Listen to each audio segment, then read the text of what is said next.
आजकल सप्लीमेंटेशन पे अगर आप ध्यान दें तो रादर आप ऐसे डाइजेस्टिव एंजाइम्स यूज़ करें बॉडी में कि जिससे आपके बॉडी में ऐसी चीज़ें हो जैसे पेप्सिन हो, हाइड्रोक्लोरिक एसिड हो, ये चीज़ें बढ़ें जिससे आपका फूड ब्रेक हो और आपके ये जो न्यूट्रिएंट्स जिसको आप ले रहे हैं डी बी ऑटोमेटिकली आपके खाने से बॉडी में रिटेन हो। बहुत लोग आजकल B12 पे टॉक्सिसिटी लेके आ रहे हैं, बहुत बढ़ा हुआ है क्योंकि वो मल्टीवाइट्स इतना ले रहे हैं 2 या 3 जिसमें आयरन भी है, B12 भी है, उनको पता नहीं है। वो ना 10 उसमें विटामिन है, उसके छोटे छोटे अमाउंट्स वो 2 या 3 बार ही ले रहे हैं दिन में किसी और सप्लीमेंट में, तो वो टॉक्सिसिटी के नाम पे आ जाते हैं। बट हमारे कन्वेंशनल मेडिसिन में doctors were never trained for nutrition and supplementation, तो वो आज जाके फंक्शनल मेडिसिन डॉक्टर्स इसको समझ पाए हैं कि समवेयर थोड़ा सा आधा अधूरा काम चल रहा है सप्लीमेंटेशन का। तो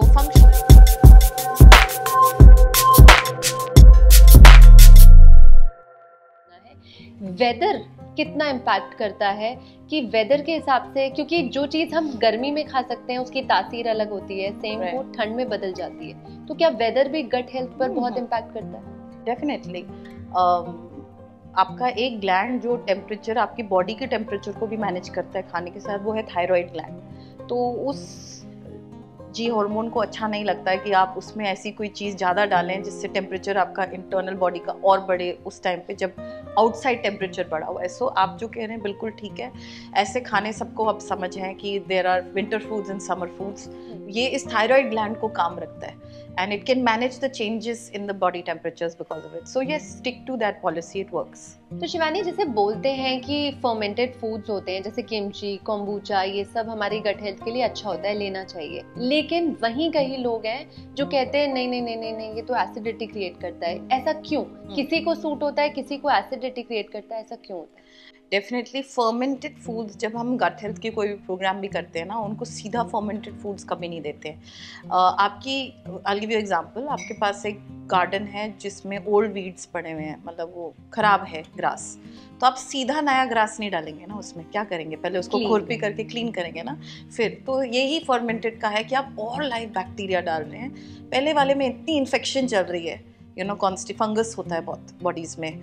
ब्लोटिंग का एक साइन है, ब्लोटिंग का साइन है कि आपकी बॉडी में फंगस चल रहा है, एसिडिटी का भी बैक्टीरियल इन्फेक्शन है। तो पहले उसके लिए हम प्रोटोकॉल डालते हैं, फिर उसके बाद फर्मेंटेड फूड्स का टाइम आता है। तो ये एब्सोल्युटली ये रॉन्ग टाइम पे फर्मेंटेड फूड्स किन किन लोगों को नहीं सूट करता, उनकी करंट गट हेल्थ में बहुत काम करने को है, देन फर्मेंटेड फूड्स का टाइम आता है।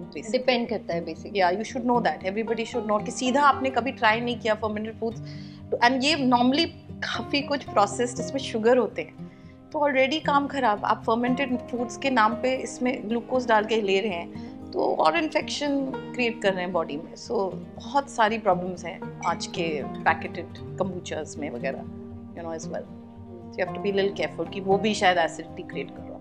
बिल्कुल। जैसे एक एज पार हो जाती है, स्पेसिफिकली अगर हम फीमेल्स की बात करें, 30+ या 28+ जैसी वो होने लगती हैं तो वो सप्लीमेंट्स लेना शुरू करती हैं। अब डॉक्टर से पूछ कर ही उन्होंने लिया कि हम ये कमी है, मल्टीविटामिन शुरू कर दिया, तो उससे भी क्या किसी की गट इम्पैक्ट कर सकती है? फिर प्रॉब्लम ये है कि आपको लगता है अगर आप डी बी ओमेगा ले लें तो आपकी प्रॉब्लम सॉल्व होती है, कि बट वो सेकेंडरी प्रॉब्लम्स हो रही हैं कि आपकी बॉडी खाना ले रहा है लेकिन इन विटामिन्स को पचा नहीं पा रहा, रिटेन नहीं कर पा रहा है। तो that is not the solution for gut health. आजकल सप्लीमेंटेशन पे अगर आप ध्यान दें तो रादर आप ऐसे डाइजेस्टिव एंजाइम्स यूज़ करें बॉडी में कि जिससे आपके बॉडी में ऐसी चीज़ें हो जैसे पेप्सिन हो, हाइड्रोक्लोरिक एसिड हो, ये चीज़ें बढ़ें जिससे आपका फूड ब्रेक हो और आपके ये जो न्यूट्रिएंट्स जिसको आप ले रहे हैं डी बी ऑटोमेटिकली आपके खाने से बॉडी में रिटेन हो।